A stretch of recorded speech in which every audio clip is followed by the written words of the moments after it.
Reliance Ambani గారి దగ్గర 10 లక్షల కోట్లు ఉన్నదని అందరికీ తెలుసు.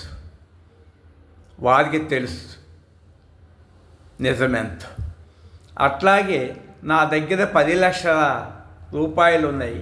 ఈ 10 లక్షల రూపాయలు తీసుకెళ్ళి రిలయన్స్ అంబానీ గారికి ఇచ్చి, అయ్యా ఈ 10 లక్షలు తీసుకొని నాకు 10 లక్షల కోట్ల రూపాయలు ఇవ్వండి అని అడిగారు.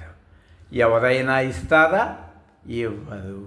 అట్లాగే ఈ ప్రపంచం మొత్తం కూడా తీసుకెళ్ళి, ఓ పరమాత్మ ఈ ప్రపంచం మొత్తం తీసుకెళ్ళి నాకు గాఢ నిద్రలో పొందే అనంతమైన సచిదానంద స్వరూపాన్ని నాకు ఇవ్వమంటే పరమాత్మ ఇవ్వడు.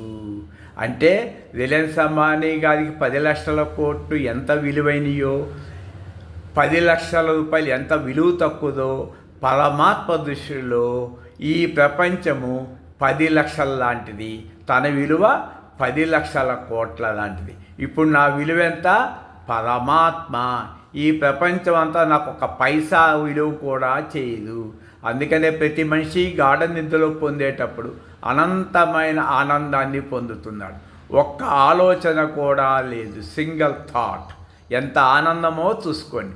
కాబట్టి మీకు ఆ ఆనందం కావాలంటే నిరాకార పరమాత్మను ప్రార్థించండి, వెంటనే ఇచ్చేస్తాడు. కరుణామయుడు, దయామయుడు.